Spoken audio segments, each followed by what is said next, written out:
If we continue to do bad policy and enact bad policy and procedures, we will continue to have the same tragic situations and circumstances that litter our news feeds, our timelines, our televisions, day in and day out, with no respite for any of us.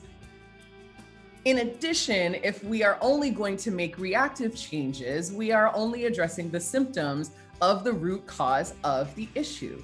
It is as if, someone has a cold and you are just going to give them Kleenex for their runny nose. You're not going to do anything to address maybe, a virus or anything else that is causing this runny nose. You're just like, here's some Kleenex. It's also only half ply, so it's not going to work that well. Good luck, may the odds be ever in your favor.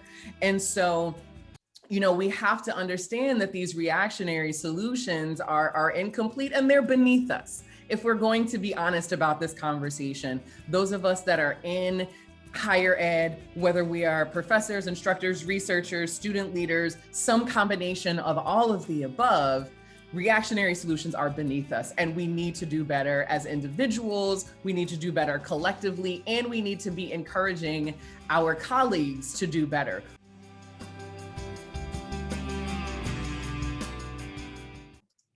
Hello and welcome to Student Affairs Now. I'm your host, Heather Shea. Today on the podcast, we are discussing campus policing and student activism for Black and Brown lives with scholars, activists, and students.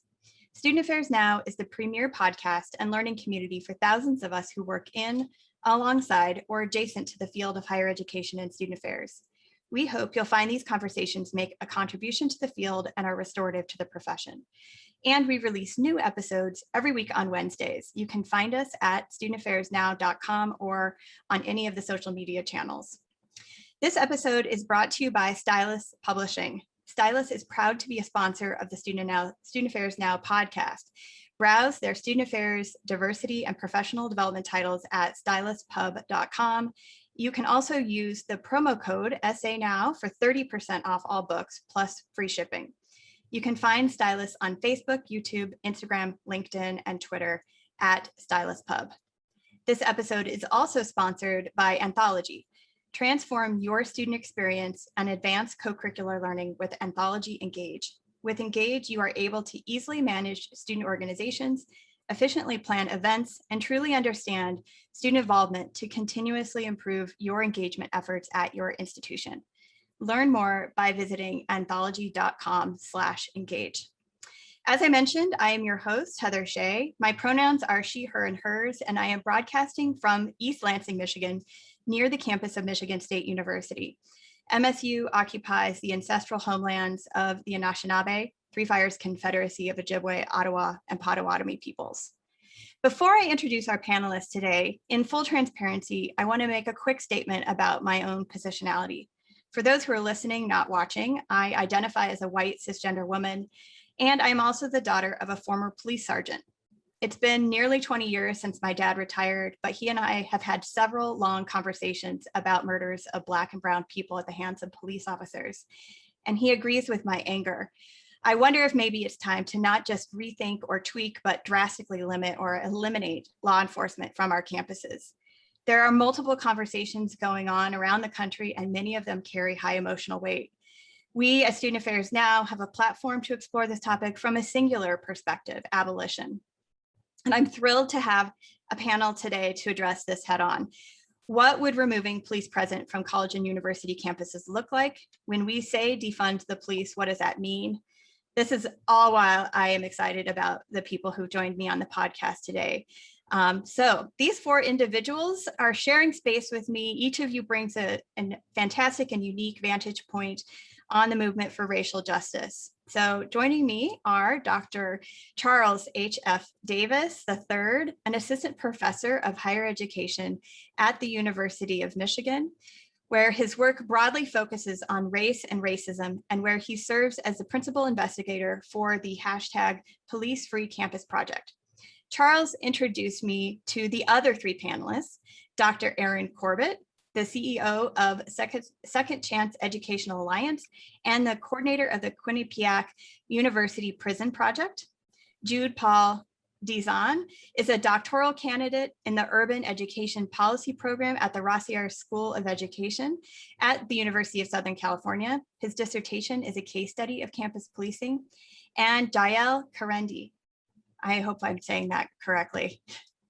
Was I close? Okay. The student body president emerita and current ranking representative to the University of Minnesota Board of Regents. Welcome to each of you. Looking forward to hearing from each of you. And as you introduce yourself, if you could please tell us a little bit about your interest in and work around this topic. And we're going to start today with Charles. Well, thank you, Heather, so much for having this conversation, for inviting us into having this conversation. And I'm just so thankful for my colleagues who thought it not robbery to join us, who bring such expertise in a variety of areas that I think are really critical for us to discuss. So I was actually introduced to the topic through my work as a community organizer and as an activist. I had been doing quite a bit of work through local Black Lives Matter chapters, through the Dream Defenders down in Florida, that really got me interested in the notion of abolition in the context of policing.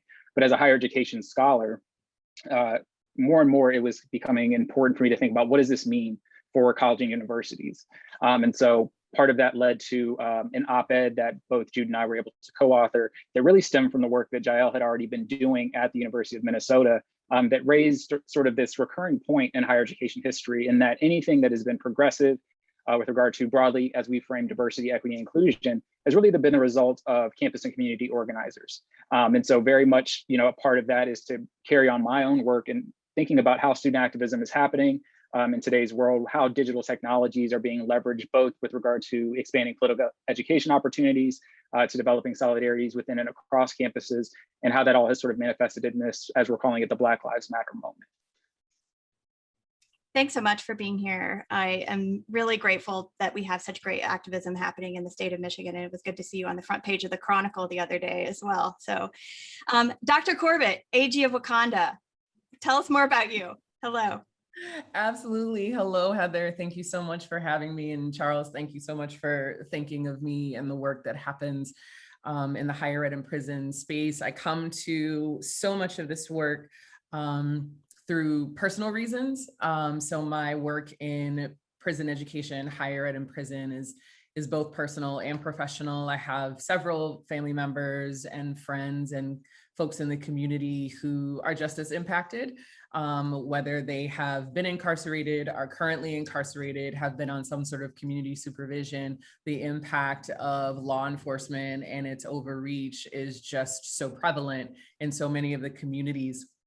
The other piece that brings me to this work was my experience working with the Cattell Center for Health, Equity, and Justice, which is a community organizing organization that focuses its state level work in Connecticut and New York. And it was through working there with Lorenzo Jones, who was a longtime organizer here in Connecticut, and Gabriel Shea, who did a long stint at DPA before branching out on his own. Those were the two folks who really helped form the foundation of how I think about organizing and activism within the context of college and prison, how to approach that from a liberatory mindset, and how to talk to incarcerated students who are under a lot of other oppressive structures than free world students. And so that presents a lot of difficulty when we talk about activism. How do they find themselves to be civically engaged, and how do we work around, sort of the barriers that are put up in their way? And so much of that, all of that is why I'm happy to be here today. Thank you. Thank you so much for being here. Jude Paul. Yes, thank you. Good morning. Thank you so much, Heather, for having me on, and Charles, thank you for bringing me in. And Erin and Jael, your work also inspires me as well. So I'm so grateful to share space with everyone this morning. So again, my name is Jude, pronouns are he, him, Shea. And for me, what led me to start thinking about policing in higher ed started when I was a practitioner. So prior to my doctoral studies, I worked for 5 years in student affairs, primarily in a multicultural center type position. And it was in 2014 that a student of mine, a at the time he was a third year undergraduate, Black male student. He came to my office one day, and this was like in early February. And he told me how during, while he was on campus for like the winter semester that he was taking a course in January, that he had been stopped and detained by campus police officers, that he was questioned whether he had stolen a phone, and then was subsequently brought into the station and detained there for several hours and then released without much of any kind of like explanation or apology. And for me, you know, the student always, whenever I saw him, he was always dressed in a blazer, a button-up shirt of some kind. That was always like his look. And I'm not sure whether he was trying to like maybe contrast that, but I remember that when he told me this story and came to my office, he told me that that day on campus that he was stopped by the police, that was the day that he chose to wear more casual clothes. And so, you know, for me, I think as a student affairs educator, you know, I took the time to listen, ask him how I could support him. You know, I think at that time he had, you know, emotionally managed himself, but wanted to let, you know, me know because we had already had this ongoing relationship. And that was kind of like, in the moment, that was like, you know, I think, you know, I did, you know, what I could do in that moment. But I left thinking like, feeling jarred and thinking about how, you know, I advised him, I listened to him, but I also am in a role where I'm supposed to call the campus police, and I'm supposed to utilize the campus police for various types of situations. And that had been my training as a student affairs practitioner. And so I had this moment of realization of, yeah, again, what I never really questioned as an expectation of my job. And I began to think about, you know, well, how does that fit when I also at the same time am critical of policing, that I've been critical of policing often in society, off campus. But I realized in that moment of talking to my student that I had this maybe contradictory relationship with policing on campus where I could be critical, but yet I'm expected to call them and I never questioned that. And so realizing that I had this, I suppose, like unexamined area of my practice unsettled me greatly. And I continued to feel unsettled by that. And because of that discomfort, when I started my graduate program, I decided to think about, well, how could I better advance racial justice in higher ed? And I began to look more into the literature on campus policing, which has led me, you know, to further look at that, collaborate with folks like Charles. And I'm excited to get to talk with you today about what I've come to learn and reflect upon as well. Thank you so much. It's great to hear that background story because that tension moment often provides that research question, right? So excited to hear more about your dissertation and work. Jael, welcome. Thank you so much for being here. Tell us about your work in and around Black Lives Matter and policing. Absolutely. Well, thank you for having me here today, Heather, and thank you, Charles, for looping me in this conversation. My name is Jael, and I use pronouns like she and hers, and I think when I think of kind of campus policing, I don't think it started as maybe my understanding of how it applied to higher education, but rather I can remember when Trayvon Martin was murdered and just feeling very helpless in that moment and wondering how this translated to other areas of life, like where I remember the time my parents were not comfortable with me protesting. They're like, I don't want you out there. And I just remember thinking like, what can I do? Like, what am I supposed to do? Where's my role in this process? And, you know, you look back at 99 with Rodney King and things like that happening. And I was about 1 at the time, and now looking at Trayvon Martin and still being kind of in middle school at the time, and then getting on campus and seeing these different things continuously happen. But the moment I think I realized the issue, higher education didn't get to be siloed, was when we had our own issues on our own campus. And I was asking our student affairs leaders, what are we going to do about this? Like, students are telling you they don't feel safe. What are we going to do about this? And it felt like I was asking the same question and nobody, not even didn't have the answer, but wasn't even ready to conversate about it. Nobody was ready to talk about that this was actually an issue on our campus, because the students that were saying it were an issue were such a small percentage, right? Like everybody else on the aggregate maybe felt safe, but this small section of students was saying this, and it was very frustrating to continuously hear that. And when the murder of George Floyd happened, 15, 20 minutes from campus, I was like, you don't get to be silent about this anymore, right? We don't get to not have an answer. We don't get to not have a conversation. In fact, those moments have long gone and passed. At this point, you need to do something because this is happening right next to your campus. And if your values are what they say they are, then you're going to take action on these matters. Wow, having a student leader in the middle of this conversation today, I think is really powerful, because we often talk around and about students, but hearing your exact experiences, I'm so grateful that you're here as well. So Charles, let's begin by talking about the movement and its origins. I think some might be thinking, oh, abolish the police is a new movement for racial justice, but the conversation's been obviously going on for a long time. And it's hard to understand our present without looking back at the history of the police on our college and university campuses and how that is constructed. So can you give us a bit of background about the conversation when it began, and a little bit about the role of police in higher ed history, I guess? Yeah, great question. So I think, historians have this understanding as they articulate it of presentism, and that we often see things kind of as they are, devoid of the larger historical context, right? Or how some CRT scholars might think of this as like ahistoricism to some extent. And a lot of the conversation, not just about policing as an institution, but about abolition and about defunding, is often devoid of this larger sort of historical context. And so one of the things that we know through the work of a number of community-based scholars, as well as historians who have documented the relationship, is that the fundamental understanding of abolition, at least in this country, is deeply tied to the abolition of slavery. And so when we think about the relationship of the police that primarily is generated as a sort of runaway slave patrol, then we see that there is a clear relationship with the founding of this nation, one that's obviously grounded in the indigenous genocide and dispossession of lands from indigenous peoples through the enslavement of Africans, and the state, if you will, at that time, using a law enforcement-like structure to continue to enforce those sets of power relationships. And so when we think about the abolitionist movement, we know perhaps the most prominent abolitionist of them all, Harriet Tubman, who we often celebrate and talk about in particular ways that often are devoid of nuance, but also the number of other abolitionist organizations from the South through the North. Being at a place like Michigan, we know that this was a sort of place that led to the departure of many folks to get free into Canada, right? We have this beautiful memorial downtown Detroit that sort of symbolizes that.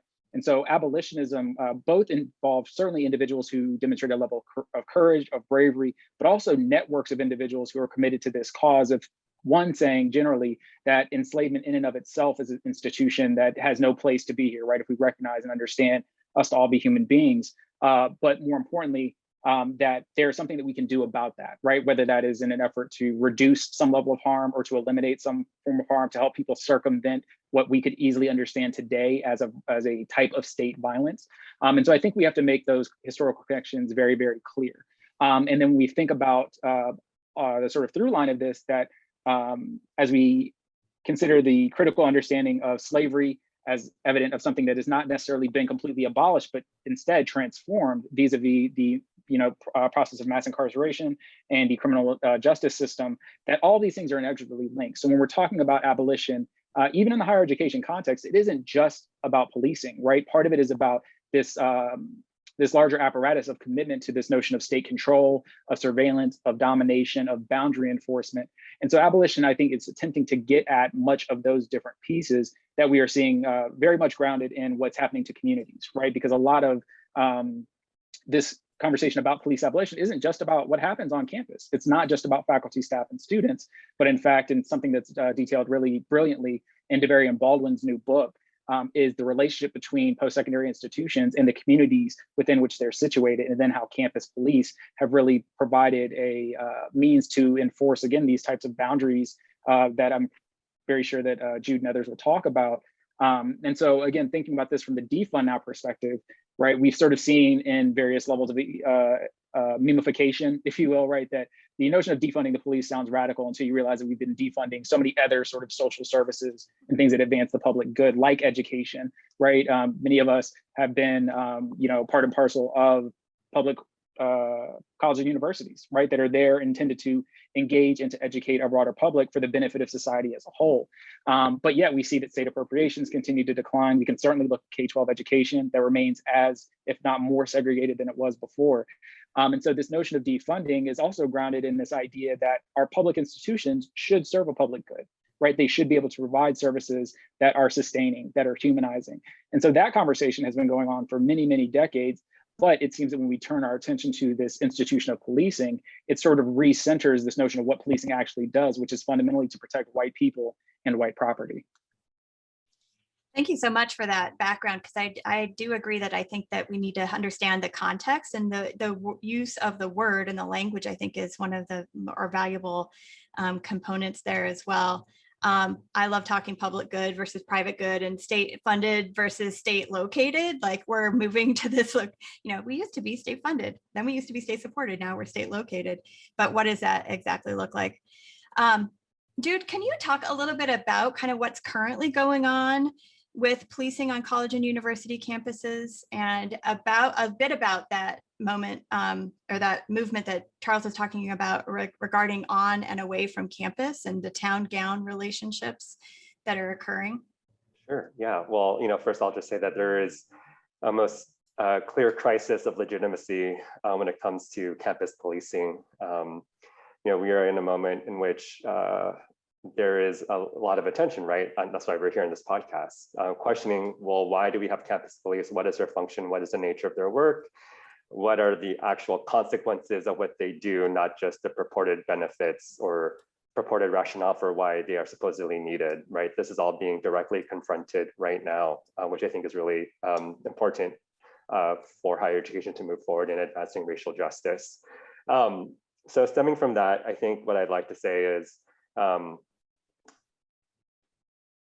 campus policing, when you look at the literature, when you just also listen to the discourse about campus safety and campus crime, is pretty much restricted to this idea that campus police are needed because there is something called campus crime, whether that's real or imagined or perceived or feared. And also that campus police historically, in terms of what scholars have written about, are consistently framed as being something different than the city police, that campuses in the 1960s, as a result of student protests and demonstrations, felt motivated that they should have their own police force, that administrators could better direct and ensure that it was appropriate, whatever that might mean for the campus community, as if they are supposed to be nicer, gentler than the city police coming onto campus at any moment's notice, right? That's like the narrative.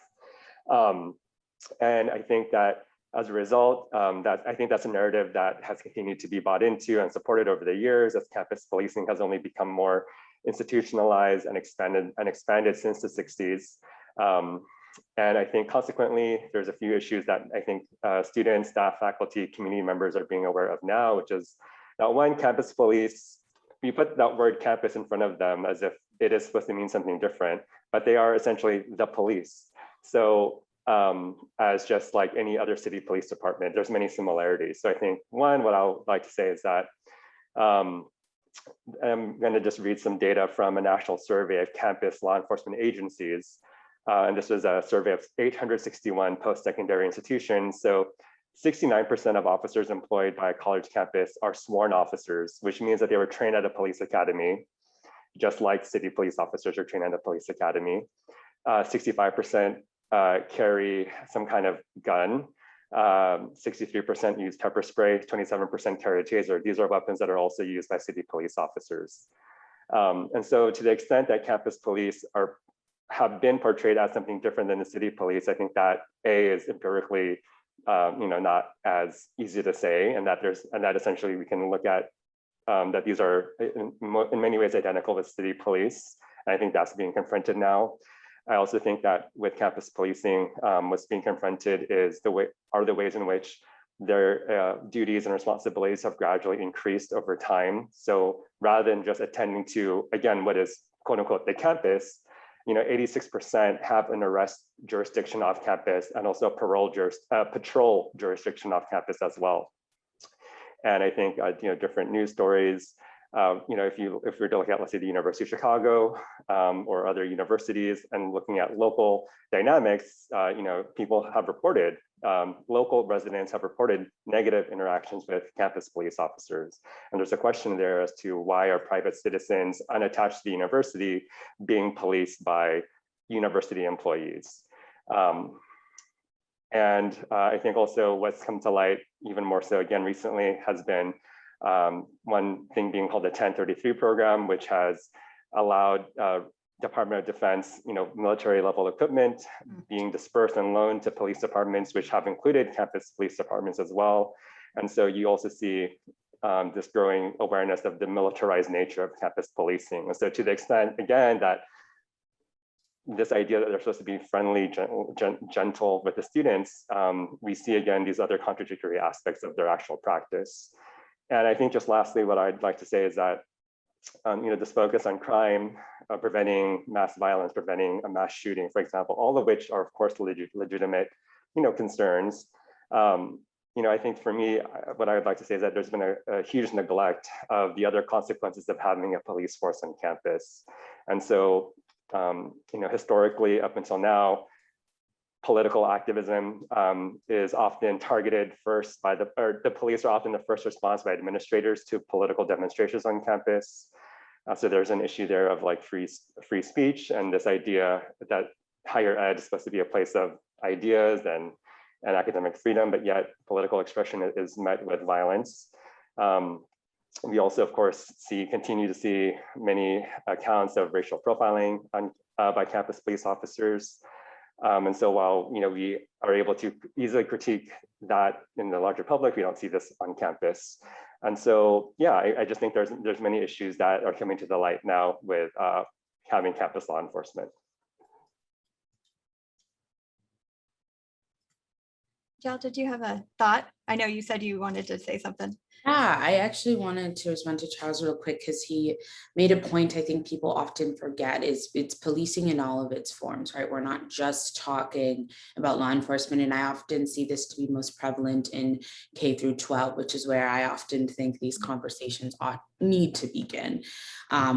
In its discussing suspensions, right? We're talking about the rate of which our Black and brown children are suspended in contrast to their peers. We're talking about how they're treated in K through 5 and what they're told, the actions that are made, who's a quote unquote bad kid, or when they take certain actions, the severity of their consequence in comparison to their peer. And I think there's just been this societal complacency with police treatment, right? We've almost agreed that like, this is the status quo, these are how things are. And so we've almost, it seems like parts of our society have just said like, this is how it's going to be forever. And it doesn't need to be. And I think so much and more what we're seeing is people are saying this is not what we're going to tolerate, right? Our taxpayer dollars are no longer going to be going into these institutions that are harming and murdering our people. And I remember when I wrote the letter to the University of Minnesota at the time, Black people were being killed at 13.2 times the rate of their white peer in Minneapolis. And that is, even when you talk about that number, that's astronomical, right? If any other part of our society was murdering people at that rate, it would not be a question of whether to remove that part of society. It wouldn't be a discussion on whether or not that mattered. And I remember Angela Rice said something that will always resonate with me of like, our country promises life, liberty, and the pursuit of happiness, and we're still stuck at life, right? We're fighting for our humanity in a manner that just seems to be so, it almost seems sometimes absurd of the fact that we have to almost battle for our humanity. I have to prove to you that I deserve to live. I'm not proving anything else but my mere existence.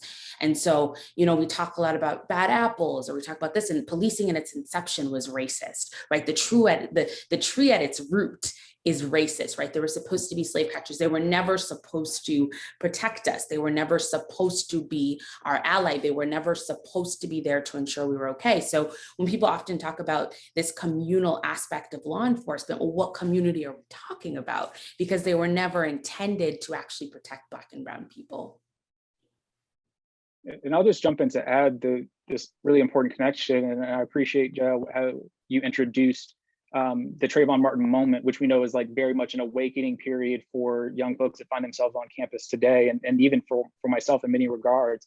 But that the Trayvon Martin situation is actually an education problem, right? And this is the thing that the Dream Defenders helped teach us, in that Trayvon was suspended from school because of a zero tolerance policy that placed him in Sanford at the time to begin with, right? So there are the climate and conditions that render people more vulnerable in our society that then made possible for George Zimmerman to profile and to kill him, then to go unarrested by law enforcement, who are again supposedly here to protect and serve, and then go unconvicted by the state's attorney's office, right? So there's really important connections that have to be considered as we think about this as educators, that there's a symbiotic relationship here, right? And that education produces society, but society also produces education. And so what kind of education are we actually creating when we are really organizing this notion of schooling, teaching, and learning within the framework of carcerality, right? And I think that that has to be always at the center point of not creating, as Jude's articulated so brilliantly, this differentiation between how we interpret colleges and universities and the broader society within which they function. Absolutely. That's great. That's great. Thank you. Erin, I'm curious, I think Jael just mentioned something about kind of doing nothing, keeping the status quo. You know, what are the cons of doing nothing? I think they're apparent, but I think it's good to eliminate those.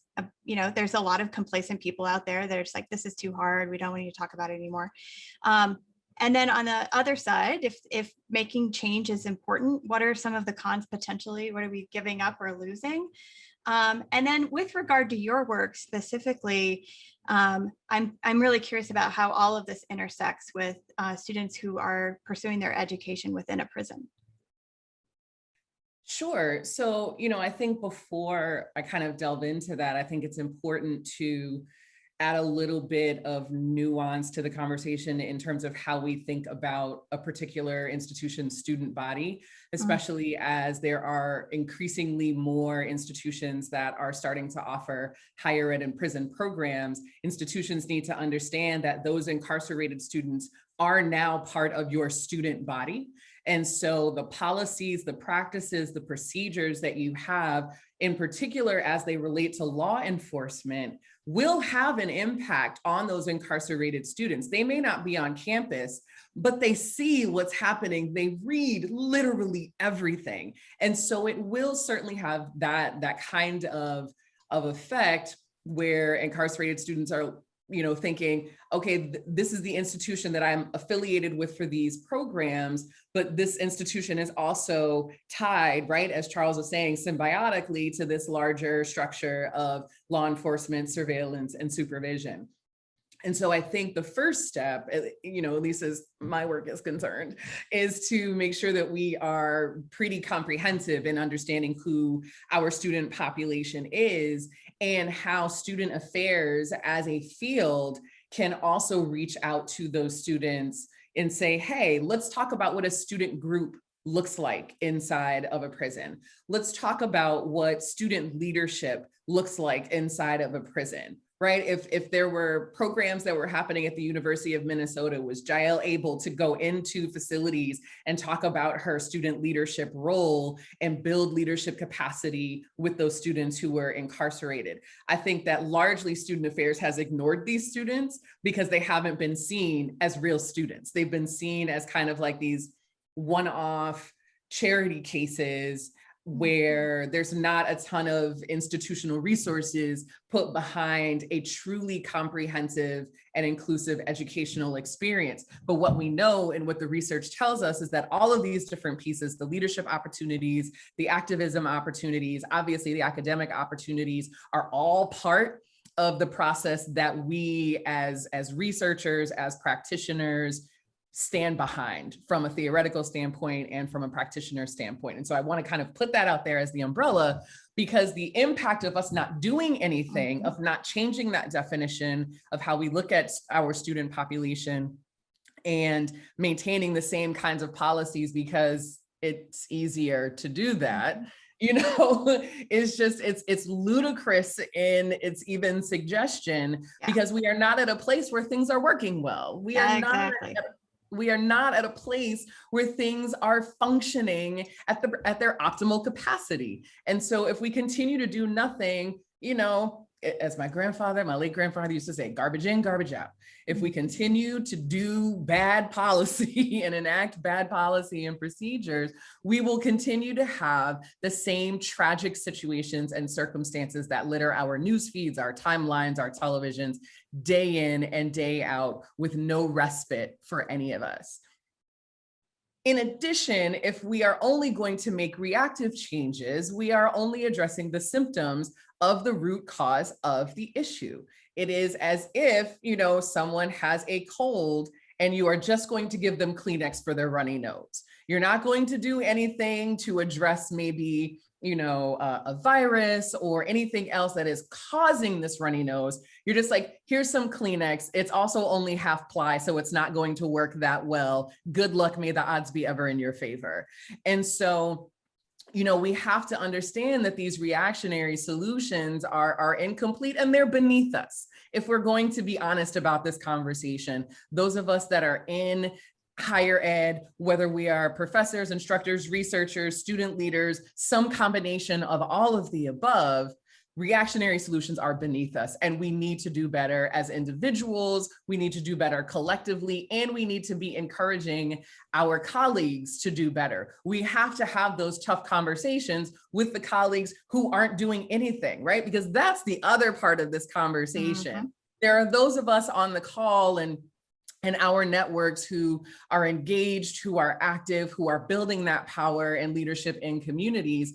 And then there are other folks who are doing nothing, right? Because they've benefited from playing the game of capitalism and the game of diplomacy and the game of acculturation, and they have much more to lose, they feel, than perhaps they feel we have to lose. When we all have very substantial risks that we take when we step out on these limbs and say the things that we say.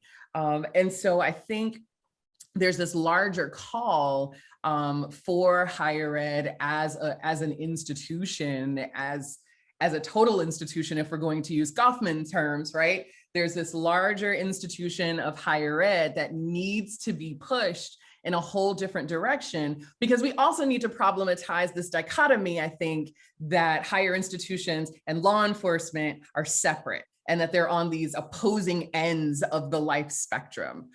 Again, if we look theoretically at Goffman's work and we look at how total institutions work, higher ed institutions and prisons are far more alike than anyone wants to mention. Higher ed institutions have very specific ways that they expect students to show up in class. They have ways that they expect students to present themselves. They have ways that they expect students to speak up, speak out, push back. Prisons have the same thing. They have rules that residents need to abide by. They have rules by which residents can and cannot make contributions or make suggestions, et cetera. These are the same. Yeah. And so if we are not problematizing the symmetry between these two practices, then we really have not begun to address the deeper issues that lead to a lot of the situations that bring on the need for this kind of conversation. Am I okay with time? Sometimes keep going. And I get really razzle-dazzled with myself. Yeah. And so, I think that one of the things that we also need to consider as we broaden our scope of how we talk about our institution student population and how we recognize the symmetry between higher ed institutions and the carceral state, we need to start remembering that our incarcerated students are also citizens. Despite the fact that they are not treated that way, they are in fact citizens, and they are able to participate in their own kinds of ways in the leadership in their communities, leadership within their facilities, leadership on their block. And if we're not able to recognize those contributions that incarcerated students make to the communities as they define them, then we are also missing that opportunity to bring them into the work that is even representative on the broader campus. And so, yes, incarcerated students can write to legislators about legislation that's up for public hearing that campus students are also writing testimony for. Yes, we can have politicians visit students inside the same way we have politicians come onto campus and give keynotes. These things have to happen with our incarcerated students as well. Otherwise, we're not doing right by them in these educational opportunities. And so I'll stop there because there's just so much to talk about. I mean, there's a lot to talk about related to student leadership and activism. And I think it's great that you bring that kind of component to it, because I think that the direction I want to go next is with Jael, and thinking a little bit about student activism and what students are demanding and how often the needs on college and university campuses are expressed by students. Can you talk a little bit about, in your role as student body president at the University of Minnesota, what were some of the shifts that occurred? And like, as you engaged with your students on your campus and representing them, how did you go about doing that in making sure that voices were heard? Because clearly Erin's saying, obviously, everyone's voice should be heard here. No, absolutely. I would love to. And Erin, first, thank you so much for bringing that up. I don't think that's discussed enough. I actually don't think the point is honestly ever brought up, especially in Minneapolis. I wouldn't say that that's been heard or discussed about what that looks like, or if the university truly acknowledges those students. And so thank you so much for bringing that. And again, I want to mention, these discussions are not new, right? When you look back to 1923, Florida A&M, when they were protesting, they did a 3-month protest, and we're talking boycotting everything. And you can think about just what they had to do, or even the Children's March, right? We're talking about young children, 1963, coming out of school, doing these different things. Or South Carolina State University, I remember they had a protest, and they actually ended up having, I can't remember the year, but they had police presence come on, and they actually sprayed fire and killed students, and it later became known as the Orangeburg Massacre. So we're thinking about all these activists that have been on campus, or these organizing that has been present, and you can only do but honor that, right? We've come from so far, and we stand on the back of so much.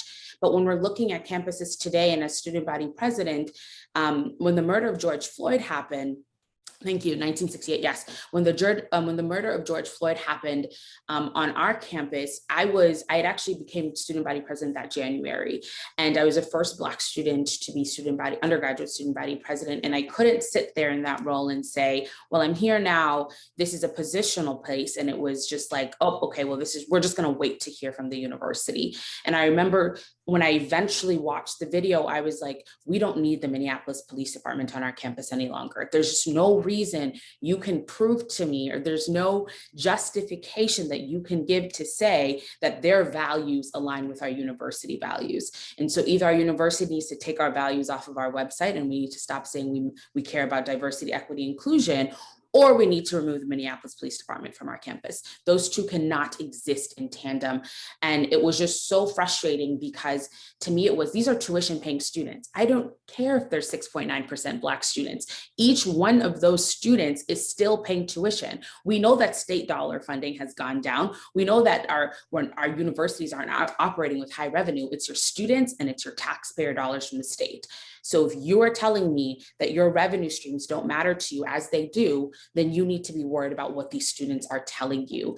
And what students were saying is the very people that you're quote unquote saying are protecting us, we actually need protection from, right? We're saying that we don't want to see them here. And I wrote the letter and asked them to sever ties with the Minneapolis Police Department in 24 hours, because I didn't think there needed to be another discussion. I didn't think I needed to go again, make the case that I'd consistently been making years prior. I didn't think that students needed to consistently have to be in such vulnerable positions and explain their stories over and over and over again, so you could capitalize off of them, but then not actually serve them. And so it was a matter of saying that safety is not this objective measure. I don't see a fence and say, now I'm safe. I'm safe because I trust that whatever's on the other side of that fence, I'll be protected from. Same thing with policing. It's not a matter of objectively seeing a police officer and saying, I feel safe with your presence. It's saying that we trusted them. And students are saying, we do not trust our police officers on our campus at all. And understanding that at some point, the university had to understand they don't get to be excluded, right? Issues of race, it almost seems like when it was beneficial, we'll talk about it, right? Black History Month, absolutely. Let's have all the discussions in the world. What speaker can we bring in? What can we do? Where can we hang up our flag and show that this is what we cared about? But when it came down to, can we institute a class on anti-racism? It was, whoa, I don't know if our students will really take to that, right? When we talked about what are you going to do about your tenure policies, it was, whoa, we've had this for so many years, right? When we talked about what are your hiring policies, what are you doing in regards to your staff versus your tenured faculty, it was, whoa, you know, this is kind of, they don't have a master's, and we get into bureaucracy, we get into respectability politics, and we go around in circles, and we actually don't serve the students. And so it was a matter of saying that, you know, our police are on our campus, they're actually not preventing crime. A lot of the times I hear like, well, we need police. Police are reactionary. They come after something has happened. They come to respond to something, but they aren't stopping things from happening. When you look at the crimes on campus, quote unquote, that have happened, they're actually not happening on campus. They're happening around campus, but they're not happening on our actual campuses, and specifically to Minneapolis. And so it was, as student body president, I couldn't sit there and let this happen, knowing what our students are going to, knowing the access I had to our administration, because for no longer could we just sit there and allow this to happen. Murder to everyone should be a nonpartisan issue. It should not be a left or a right issue. It should not be, well, this is where murder is nonpartisan, and George Floyd was murdered. Sometimes I'm almost baffled at the fact that we were discussing that.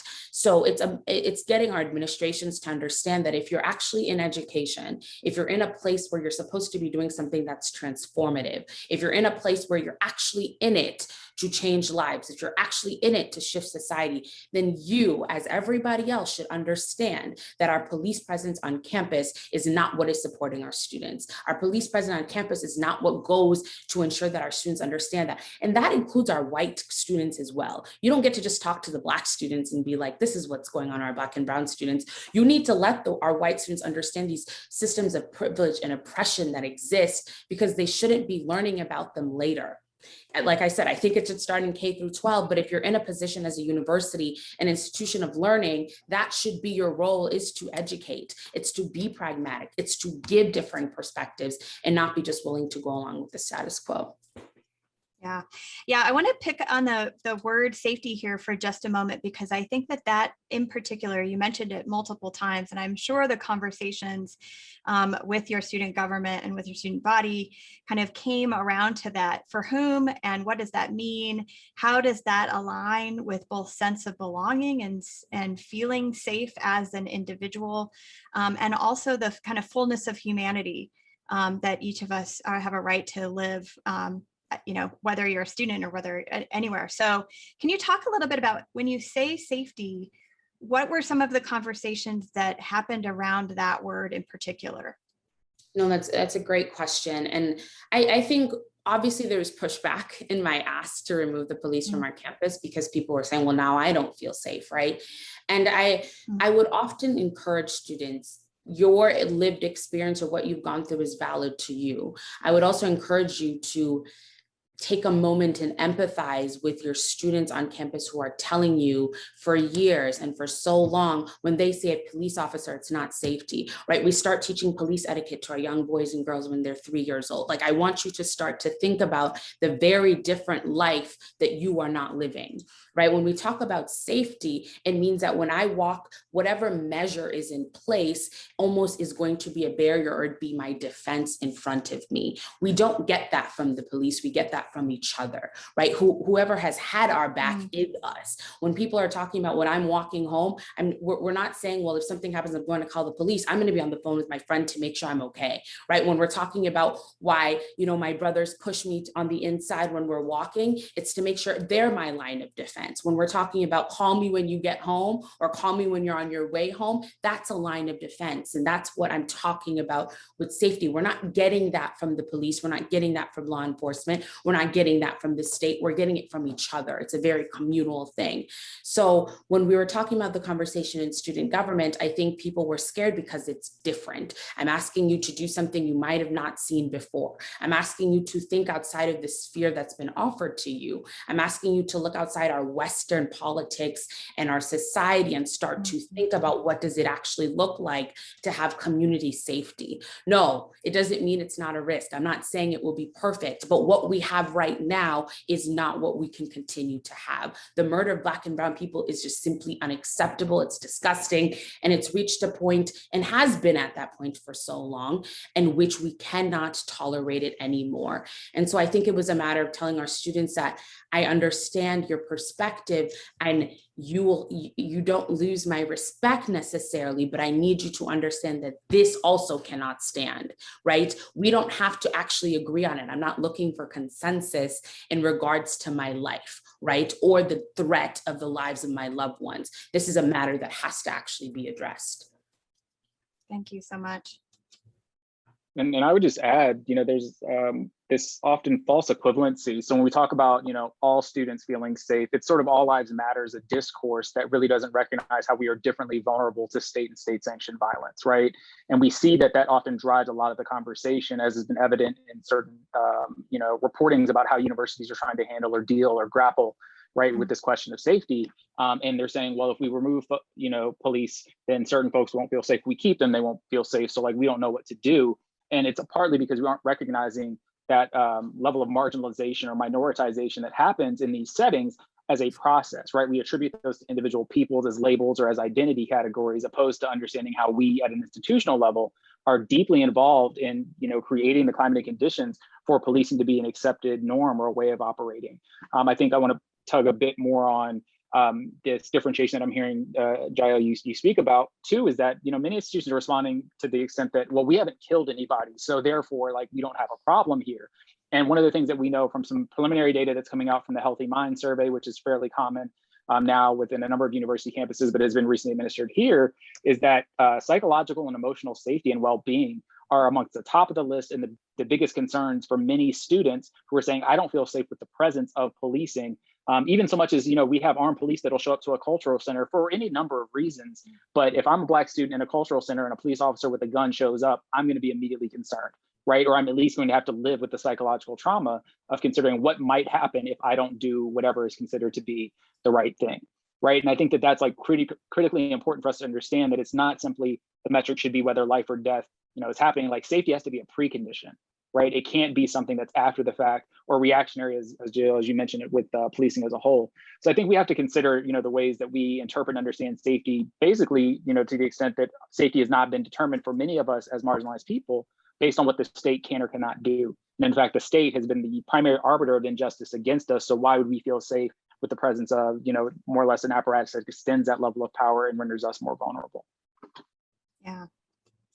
I would also like to chime in, I think in this conversation, in any conversation about abolition, there's the sort of necessary question of, okay, well, if we're not going to have cops in communities and on campus, what do we do? And part of the first step, which, Mariame Kaba talks about all the time, is we have to divorce ourselves. Exactly, we have to divorce ourselves from this societal ideology that equates vengeance and accountability, that equates punishment and accountability. Until we do that, we will not ever be able to come up with a system that is rooted in community accountability and restorative practices and restorative justice, which is ultimately, I think, where we need to be going if we are talking about abolition. But we cannot make that movement until that separation has happened, until people are educated to understand that this level of punishment, this level of literal vengeance, this is literal eye for an eye, and sometimes your whole life for an eye, right? Because we won't talk about sentencing. That's a whole other conversation. But until we are able to see that it is this ideological false equivalency that drives so much of the fear mongering that we have as opposition. Until we understand that, we are going to still be in this place where activists, practitioners, scholars, students are pushing, and we're using data to support our claims. You know, we can look at Clery Act data all day, and we can talk about how those data, you know, indicate X, Y, and Z. But when you have this fear-based equivalency that is the root of an entire system that is like largely autonomous and lacks accountability, then you start to see where we've got to start picking away at that poisonous foundation. Thank you so much. Let's shift gears just a moment, because I do want to bring back the point about the audience for this podcast, right? So student affairs, educators, those who work with student leaders, student activists, and their administrators, right, who are listening today. Jude, could you talk a little bit about some advice you might have for folks who are working with student activists and the conversations that they might be having where they can leverage their positions to support students like Jael, who is taking kind of bold steps for change? Sure. I think I'd also like to just respond to like some of the great thoughts that were just shared. I think, you know, for me, in terms of the question about, you know, what does safety look like? You know, I think also higher education leaders need to begin bridging whatever plans or supposed plans that they have for racial equity, diversity, et cetera, on their campus with also then what is campus public safety? And I've heard, you know, from many people, you know, people are at a loss sometimes on college campuses with what to do when they experience a hate crime or when they experience bias. And so to the extent that that has real consequences for marginalized group safety, when we acknowledge that there is a lack of resources for them to go to, but you have the police, you know, there's a mismatch there where resources are directed and also what the university thinks counts as like a safety issue or a safety priority, if that makes sense. And, you know, I think it's important to think about too, when students of color feel that the cultural center is a haven for them, not the police department. I've never heard anyone say that police departments where you go to feel safe or at home on campus. And then acknowledging that all campuses have a cultural center. Sometimes the cultural center is a room. Sometimes the cultural center is a person in an office suite somewhere else in a general building on campus. You know, there's a mismatch of resources there, I would argue. And so going back to the question you posed to me about student affairs educators, you know, how can folks in student affairs be supportive of student activists right now calling for abolition? I think one, it starts with looking at yourself and being starting that hard self-examination of like, what are your own biases or your own thoughts or your own beliefs around policing and campus safety, and what does that mean for you and for your role? So I think starting with that self-examination of just what are your core beliefs about, you know, this issue. And then two, I think how does that then translate into what do you believe about your role, and questioning what you are required to do in your role. I think for me, a couple of things come to mind is like, you know, in residential life, what are the policies and procedures that require the immediate unquestioned use of campus police? And does that actually make sense for the situation at hand? You know, in terms of my, you know, own research, I've spoken to students who are resident advisors, and oftentimes they feel that their own approach as undergraduates trained, you know, by professional staff, you know, that, you know, they're required in a situation to call the campus police officer, and they report observing just a very different, unhelpful, undevelopmental, not holistic student approach, right? From the campus police officer, the professional in charge of that, who now becomes in charge of the situation, with what, you know, this RA would have done with what they were trying to do before the situation got too big to handle, and what they're trained to do by another set of professionals on campus, right? And they have shared with me that they feel unsupported when the campus police officers come to support a student in distress. So I think one, you know, so in this case, you know, how could residential life professionals start reevaluating and reconsidering the ways in which campus law enforcement has to be employed? You know, I think also something to think about is the fact that campus police officers are not only enforcing, you know, public laws, but they're also enforcing the student code of conduct.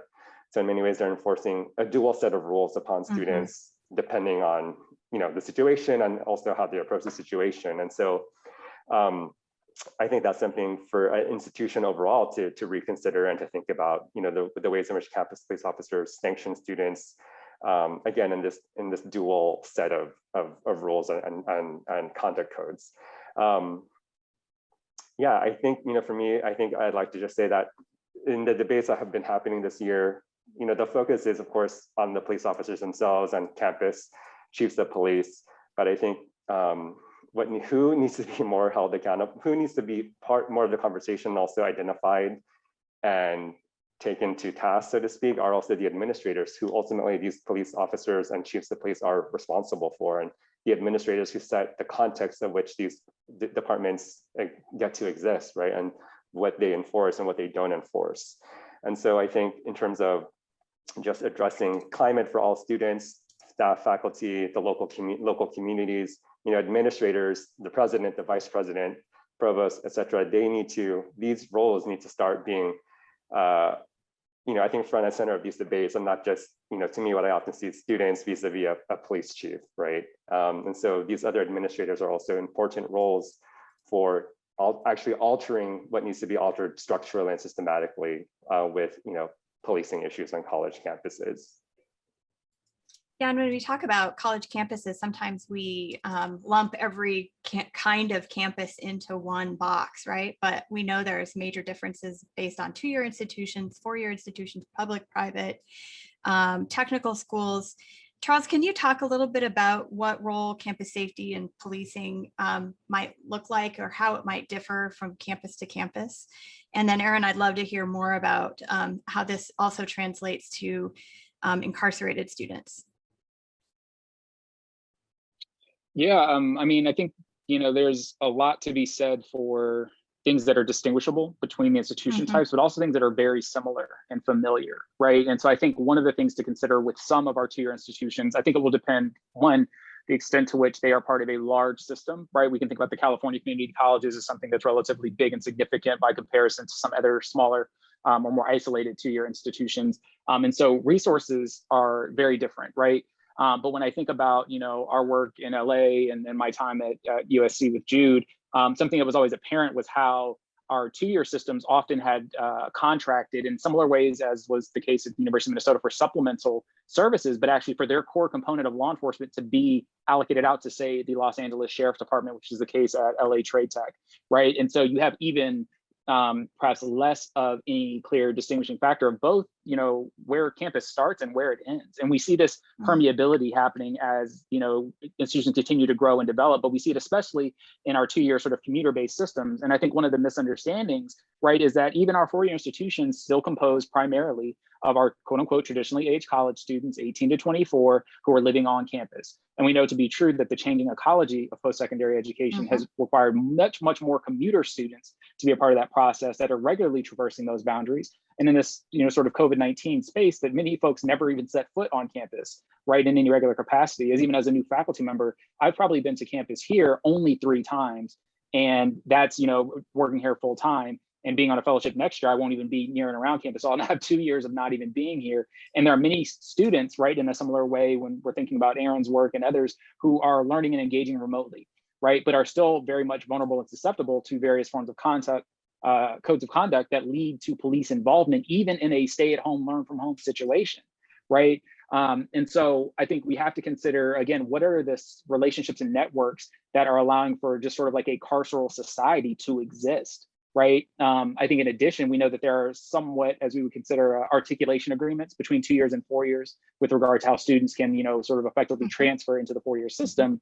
There are similar articulation agreements and relationships between municipal and college university police, right? And if you think of it as a Venn diagram, in some extent, you might think of these sections where they have separate jurisdictions, but closer and closer as we look, those jurisdictions are becoming more blurred and more overlapped, whereas we've seen in the case most recently in Minnesota, right, that the University of Minnesota Police Department was actually deployed to Brooklyn Center in the wake of yet another shooting in Minneapolis in full SWAT gear, to go to Jude's point about the 1033 program.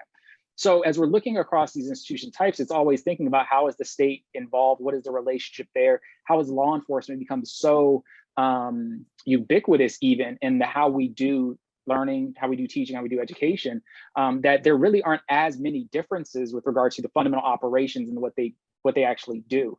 I think a lot too about, these two-year institutions being access points for most of the marginalized populations that we talk about in higher ed.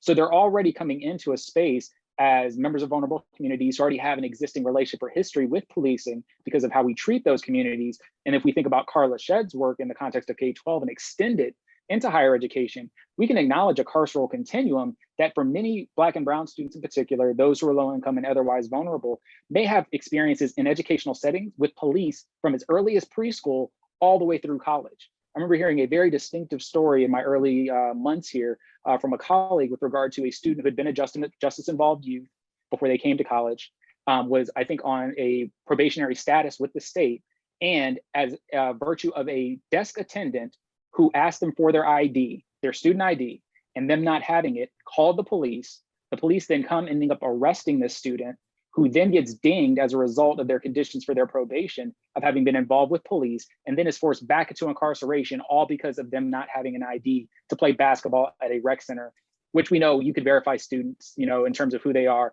in many other ways, right, without involving the police.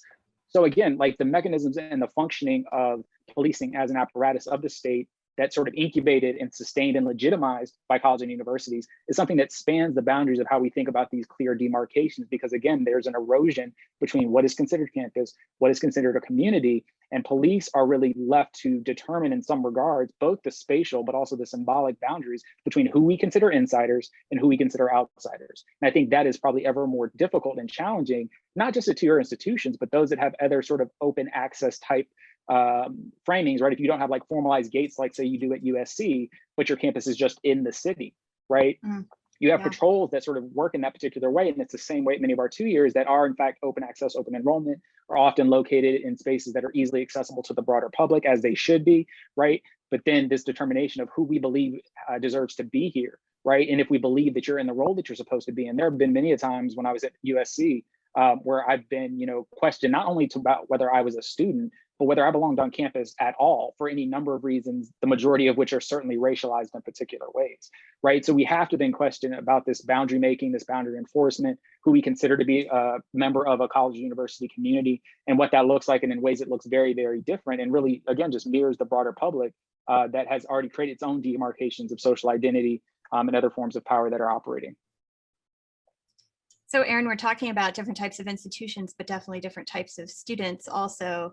Can you kind of extend this into the populations that you're serving? Sure. One of the pieces that we rarely talk about in terms of education that's provided inside is that there are many DOCs, Departments of Corrections, so these sort of state agencies that in fact contract with community colleges to do adult basic ed and GED work, right? So again, this symbiotic relationship of higher education and the carceral state is in many instances contractualized through this agreement where community colleges, again, that are open access, open enrollment institutions, are providing educational opportunities on the K-12 level inside of prisons already. And even with that relationship, there is just an egregiously insufficient amount of attention paid to the student affairs piece of an incarcerated student's educational experience. There's so much that they do not have access to. And that's, that's outside of, oh, there's no technology, or, oh, there's no this, or, oh, there's no that. A lot of times people will use those as the excuses because, again, it's too hard, right? But what we have to do is say, yes, it is hard. And yes, it still needs to be done, especially as Pell has been, reinstated, at least legislatively, in the Consolidated Appropriations Act, and has a deadline of implementation of July 1st, 2023. Advocates are pushing for earlier implementation. There's going to be an influx of federal money into these institutions, mostly two-year institutions, but some four-year publics and many more privates than I think four-year publics. And so there will be this opportunity for budget to no longer be the excuse, right? So schools will often talk about how they don't have money for, like Jael was mentioning, they don't have money for someone to teach an anti-racism class. They don't have money to extend their searches for administrators to pockets of the population that are majority Black and brown. They don't have money for this, they don't have money for that, except they have money to build new athletic fields and name fancy buildings after slave owners. They have money for that, but they don't have money to expand student affairs programs, even for their students on campus. And so we're going to have to push those institutions to say, if you are accessing these Pell dollars on behalf of these incarcerated students, you need to be providing the same level of student affairs services to those incarcerated students as you are to your free world students. So you need to start talking to the DOCs about office hours and how you can do that. You need to start talking to the DOC about how you can provide academic advising, career advising for those who are getting out, or even career advising for those who want a better job in the facility. You need to talk about how you're going to provide X, Y, and Z, student groups, leadership, publishing opportunities, all of these different pieces that we take for granted on free world campuses.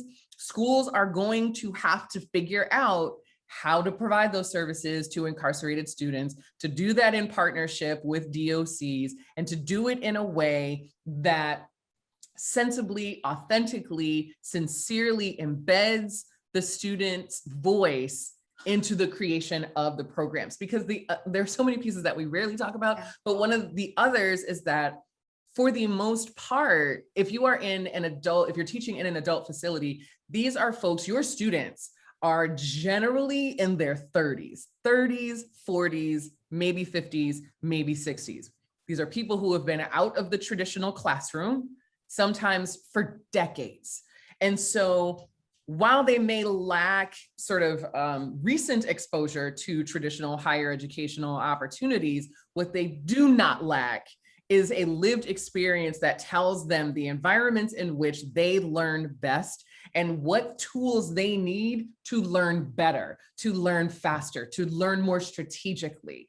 And so schools just really have to do better, and Ed Department needs to monitor that. The Ed Department needs to hold those institutions accountable who are accessing Pell dollars for incarcerated students, so that we aren't having these predatory institutions that just take students' money and don't give them any educational opportunity that is worthwhile. And so while it's not so much about campus policing with incarcerated students, because they are already under this very explicit system of surveillance and supervision, it is about how we build out a broader, more comprehensive notion of student affairs with our student population, and make sure that we build incarcerated students into the plans that we create for them at an institutional level. Yeah, I think I would love to explore this further on another episode, because I think that there's some complexities around serving students who are incarcerated in ways that I don't think our population student affairs educators have ever thought about. And also post-incarceration, right? So like, what does it look like when they arrive on campus, and how do we better make sure every student feels they have a sense of belonging within our institutions, whether they're online, and whatever age they are too, right? Like, I think that was another really important point you make.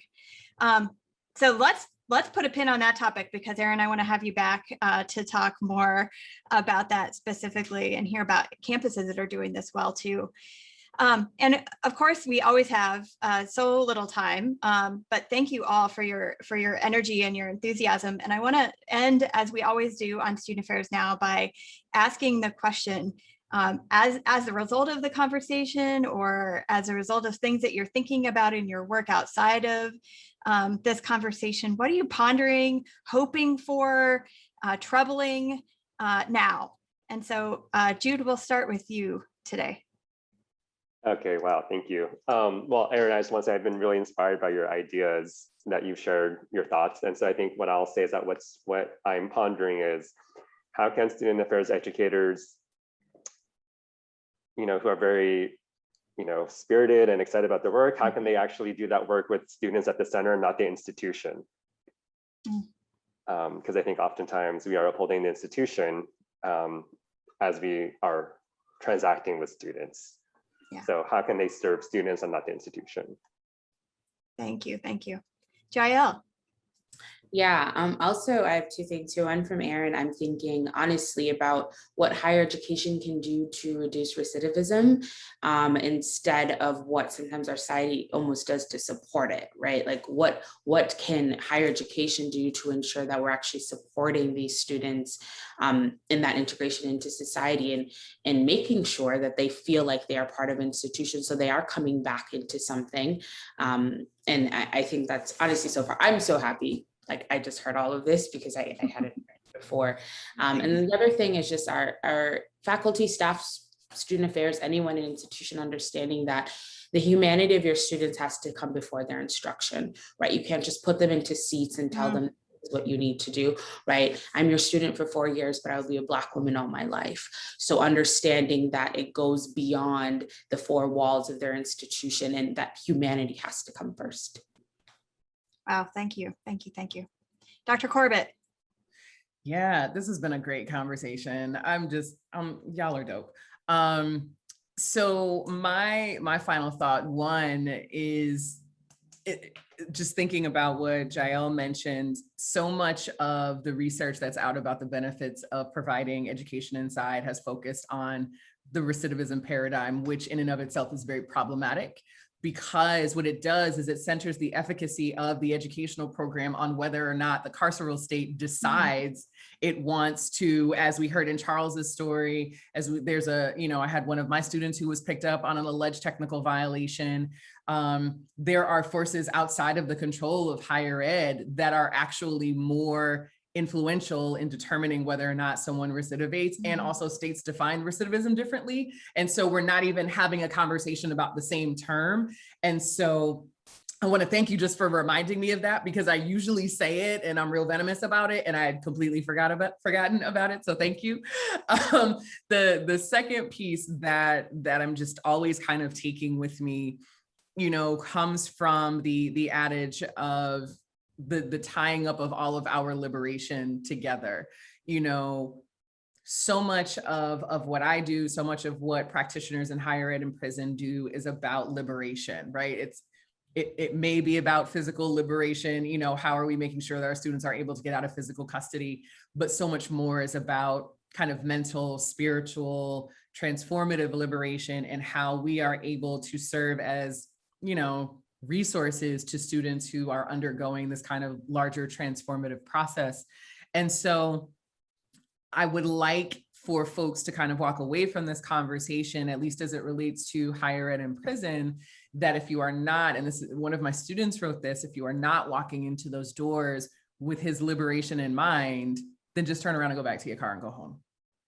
Wow. And liberation means we are providing comprehensive educational opportunities. We are looking at advocacy. We are looking at activism. We are looking at organizing. We are looking at all of these different ways for people to be free. And if that is not at the center of your instructional methodology and of your just overall ideological praxis, then this work is not for you. And maybe you can do something else. Wow, that's really powerful. Thank you so much. Dr. Davis, your final thoughts. I have so many. I would just echo my colleagues that this has been a brilliant and generative conversation.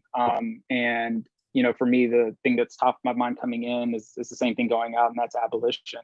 In the spirit of Ella Baker, I woke up this morning with my mind on freedom. And because I believe in freedom, I cannot rest until it comes. And so I'm just very thankful.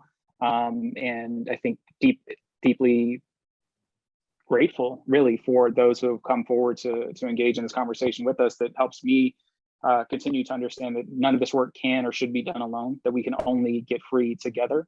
And I think that, we really have an opportunity now more so than ever to push the cause of abolition, freedom, liberation, transformation in a way that we've never been able to. So again, thank you, Heather, for the opportunity for us to bring it to this particular forum, to all of my colleagues who continue to do so much tremendous and courageous work. And I hope that we can just continue to push the conversation forward and get some things actually done, because I think we're on the cusp. We just have to continue to push and not let up. Thank you so much. This conversation far exceeded my expectations, and in being enthusiastic, I'm leaving this today with just so much gratitude for each of you and what you shared and what you brought to our listeners. So thank you for your time and your emotional labor, and for all of the words of wisdom that you shared on Student Affairs Now. Also, thank you to our sponsors, Stylist Publishing and Anthology. We so appreciate your support. Also want to give a huge shout out to Natalie Ambrosi, the production assistant for our podcast, who does all of the behind the scenes work to make us look good and sound good. And if you are listening today and not already receiving our weekly newsletter, please visit our website, scroll to the bottom of the homepage and add your email to our MailChimp list. While you're there, you can check out our growing archives. And as you listen today, if you found this content to be useful, we'd love it if you share this episode with your networks. Again, I'm Heather Shea. Thanks again to all of you who joined me today and everybody who's listening and watching. Make it a great week, everyone.